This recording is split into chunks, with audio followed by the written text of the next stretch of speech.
UFX தெரியாதா? UFX தெரியாதா? UFX தெரியாதா? UFX தெரியாதா? UFX தெரியாதா? UFX தெரியாதா? UFX தெரியாதா?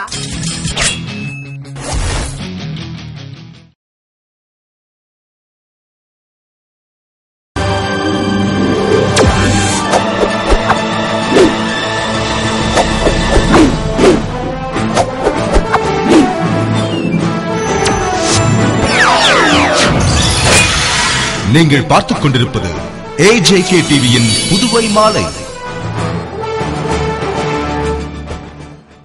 வணக்கம். எய்ட்ஸ் நோயை கட்டுப்படுத்துவதோடு பூஜ்ய இலக்கை அடைவதே நமது நோக்கம் என்று அரசு மகளிர் மற்றும் குழந்தைகள் மருத்துவமனையில் நடைபெற்ற விழாவில் முதல்வர் ரங்கசாமி பேசினார். உலக எய்ட்ஸ் தினத்தை முன்னிட்டு மகளிர் மற்றும் குழந்தைகள் மருத்துவமனையில் நடைபெற்ற விழாவில் நலவழித்துறை இயக்குநர் ராமன் வரவேற்று பேசி விழாவினை துவக்கி வைத்ததை அடுத்து சிறப்பு விருந்தினராக கலந்து கொண்ட முதல்வர் ரங்கசாமி பேசுகையில், இந்த தினத்தை விழிப்புணர்வு தினமாக நாம் அனைவரும் எடுத்துக்கொண்டு செயல்பட்டு 2012ஆம் ஆண்டு எய்ட்ஸ் நோயை கட்டுப்படுத்துவதோடு பூஜ்ய இலக்கை அடைவதே நமது நோக்கம் என செயல்பட வேண்டும். மேலும் எய்ட்ஸ் நோய் இல்லாத மாநிலமாக புதுவையை உருவாக்க வேண்டும். இந்த நோயை கட்டுப்படுத்துவதில் தொண்டு நிறுவனங்களின் பணி சிறப்பாக உள்ளது என்றும், பொதுமக்களின் வசதிக்காக 8 சுகாதார நிலையங்களில் HIV பரிசோதனை மையம் துவக்கப்பட்டுள்ளது என்று பேசினார்.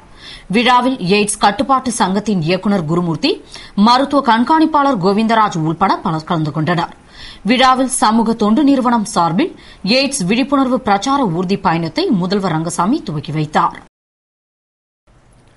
புதுவை அரசுடன் இணைந்து கல்வி சுற்றுலாவை மேம்படுத்த புரிந்துணர்வு கையொப்பமிட பிரான்ஸ் குழுவினர் அமைச்சர் ராஜவேலுவை சந்தித்து ஆலோசனை நடத்தினர். பிரான்ஸ் நாட்டின் ஒரு பகுதியான இலெட் விலைனின் தலைவர் ஜூன் லூயிடாரன் மற்றும் துணைத் தலைவர் டாஸ்கன் மெனட்ரியர் ஆகியோர் புதுவை அரசுடன் இணைந்து புதுவையில் சுற்றுலா, கல்வி மற்றும் ஒருங்கிணைந்த கடற்கரை மேலாண்மை போன்றவற்றை செயல்படுத்த புரிந்துணர்வு ஒப்பந்தமிட புதுவை வந்து அமைச்சர் ராஜவேலுவை சந்தித்தனர். அப்போது அவர்களை வரவேற்ற அமைச்சர் அவர்களுடன் இணைந்து சுற்றுலாவை மேம்படுத்த ஆர்வமுடன் இருப்பதாக தெரிவித்தார். அவர்கள் மத்திய வெளியுறவுத்துறை அமைச்சகத்தின் ஒப்புதல் கிடைத்தவுடன் புதுவை அரசுடன் ஒப்பந்தம் ஏற்படுத்தி இரு நாடுகளும் இணைந்து சுற்றுலா, கடற்கரை மேலாண்மை, பழங்கால பாரம்பரிய கட்டிடங்கள் மற்றும் அடையாள சின்னங்களை பாதுகாப்பது போன்ற நடவடிக்கைகள் குறித்து ஆலோசித்தனர். அப்போது சுற்றுலாத்துறை செயலர் பாபு, மாலதி ராஜவேலு, இயக்குநர் சிவக்குமார் மற்றும் அதிகாரிகள் உடனிருந்தனர். ரேஷன் கார்டுகளில் குடும்ப தலைவராக பெண்கள் பெயரை குறிப்பிடக்கூடாது என்று புதுவை அரசு எதிர்ப்பு தெரிவித்துள்ளது. மத்திய அரசு உணவு பாதுகாப்பு மசோதாவை தயாரித்து வருகிறது. அந்த மசோதாவில் ரேஷன் கார்டுகளில் பெண்களை குடும்ப தலைவராக குறிப்பிட முடிவு செய்யப்பட்டுள்ளது. இதற்கு புதுவை மற்றும் மிசோரம் மாநில அரசுகள் எதிர்ப்பு தெரிவித்து மத்திய உணவு மற்றும் நுகர்வோர் துறை அமைச்சருக்கு கடிதம் அனுப்பியுள்ளனர். அந்த கடிதத்தில் புதுவை அரசு இது சமூகத்தால் அங்கீகரிக்கப்படாதது என்ற கருத்தை தெரிவித்துள்ளது. அதேபோன்று மிசோரம் அரசு குடும்ப தலைவராக பெண்கள் பெயரை குறிப்பிடுவது அரசின் பிற திட்டங்களில் பயன்பெற குழப்பத்தை ஏற்படுத்தும் என்றும், ஆண் மற்றும் பெண்ணின் சமூக அந்தஸ்து மாறுவது இன்னும் குழப்பத்தையே தோற்றுவிக்கும் என்ற கருத்தை இரு அரசுகளும் தெரிவித்திருந்தன. மற்றும் பெண் ரேஷன் கார்டை திரும்பி அளிக்கும் பட்சத்தில் ஆணின் உணவு பாதுகாப்பு என்ற கேள்வியையும் எழுப்பியுள்ளது. உலக எய்ட்ஸ் நோய் தினத்தை முன்னிட்டு தேசிய படை மாணவர்கள் சார்பில் மனித சங்கிலி விழிப்புணர்வு ஊர்வலம் நடைபெற்றது.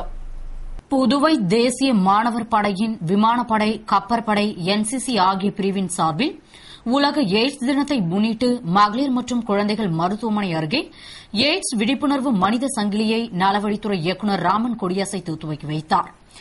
NCC குரூப் கமாண்டர் தலைமையில் நடைபெற்ற விழிப்புணர்வு மனித சங்கிலியில் 400க்கும் மேற்பட்ட NCC அதிகாரிகள், ஊழியர்கள், கேடட்ஸ், பள்ளி மற்றும் கல்லூரி மாணவ மாணவியர்கள் பங்கேற்று ராஜீவ்காந்தி சிலை வரை சென்று மக்களிடையே எய்ட்ஸ் பற்றிய விழிப்புணர்வை ஏற்படுத்தினர். இதேபோன்று மற்றொரு பிரிவினர் முத்தியால்பேட்டை மணிகுண்டு அருகே மனித சங்கிலி ஊர்வலத்தை நடத்தி விழிப்புணர்வை ஏற்படுத்தினர். புதுவை பாகூர் தொகுதியில் ஆதி திராவிட நலத்துறை சார்பில் இலவச வேட்டி சேலையினை அமைச்சர் தியாகராஜன் வழங்கினார். புதுவை பாகூர் தொகுதிக்கு உட்பட்ட கடுவனூர், இருளன் சந்தை, பெரியார் நகர், பரிக்கல்பட்டு, ஆராய்ச்சிக்குப்பம், உச்சிமேடு, வண்ணாங்குளம், மானப்பட்டுப்பேட், மூர்த்திக்குப்பம், புதுநகர், வார்காலோடை, பாகூர்பேட் போன்ற பகுதிகளில் ஆதி திராவிடர் நலத்துறை சார்பில் ஆதி திராவிடர் மக்களுக்கு இலவச வெட்டி சிலை வழங்கும் நிகழ்ச்சியில் சிறப்பு விருந்தினராக அமைச்சர் தியாகராஜன் கலந்து கொண்டு பயனாளிகளுக்கு இலவச துணியினை வழங்கினார். நிகழ்ச்சியில் ஆதி திராவிடர் நலத்துறை இயக்குநர் அன்பழகன், ஊர் பிரமுகர்கள், என்ஆர் காங்கிரஸ் பிரமுகர்கள் மற்றும் பயனாளிகள் திரளாக கலந்து கொண்டனர். வரலாறு காணாத வகையில் ஒரே ஆண்டில் தங்கத்தின் விலை பவுனுக்கு 6600 ரூபாய் அதிகரித்து ஒரு சவரன் 22,000 தாண்டி விற்பனை செய்யப்பட்டது. தங்கத்தின் விலை வரலாறு காணாத அளவில் உயர்ந்து வருவது நடுத்தர மக்களின் மத்தியில் கலக்கத்தை ஏற்படுத்தியுள்ளது. கடந்த ஆண்டு இதே நாளில் ஒரு பவுன் தங்கம் 15,440ஆகவும் ஒரு கிராம் 1930க்கும் விற்பனை செய்யப்பட்டது. ஆனால் ஒரே ஆண்டில் பவுனுக்கு 6600 ரூபாய் அதிகரித்து தற்பொழுது 22,000 தாண்டி விற்கப்பட்டது. அதாவது ஒரு கிராம் தங்கம் 2,763க்கும் ஒரு பவுன் 22,104 ரூபாய்க்கும் விற்கப்பட்டது. பின்னர் மாலையில் சற்று விலை குறைந்தது. இருப்பினும் கிறிஸ்துமஸ், புத்தாண்டு, பொங்கல் போன்ற பண்டிகைகள் தொடர்ந்து வருவதாலும் முகூர்த்த நாட்கள் அதிகம் வருவதாலும் தங்கத்தின் விலை மேலும் அதிகரிக்கும் என்றே நகை வியாபாரிகள் தெரிவித்தனர். எய்ட்ஸ் விழிப்புணர்வு தினத்தை முன்னிட்டு காஞ்சிபுரம் ரோலர் ஸ்கேட்டிங் சங்கத்தினர் தாம்பரத்திலிருந்து புதுவைக்கு எய்ட்ஸ் விழிப்புணர்வு மற்றும் ரத்த தான விழிப்புணர்வு பயணத்தை மேற்கொண்டனர். உலக எய்ட்ஸ் விழிப்புணர்வு நாளை முன்னிட்டு காஞ்சிபுரம் ரோலர் ஸ்கேட்டிங் சங்கத்தினர் மக்களிடையே எய்ட்ஸ் மற்றும் ரத்த தான விழிப்புணர்வை ஏற்படுத்த தாம்பரத்திலிருந்து மேற்கொண்ட பயணத்தை தமிழ்நாடு கால்நடை அமைச்சர் சின்னையா துவக்கி வைத்தார். இதில் 50க்கும் மேற்பட்ட மாணவ மாணவியர்கள் பங்கேற்று தாம்பரத்திலிருந்து புதுவைக்கு 152 கிலோமீட்டர் நடைபயணமாக வந்தனர். புதுவை வந்த ரோலர் ஸ்கேட்டிங் வீரர்களுக்கு கடற்கரை காந்தி சிலை அருகே வரவேற்பு அளிக்கப்பட்டது.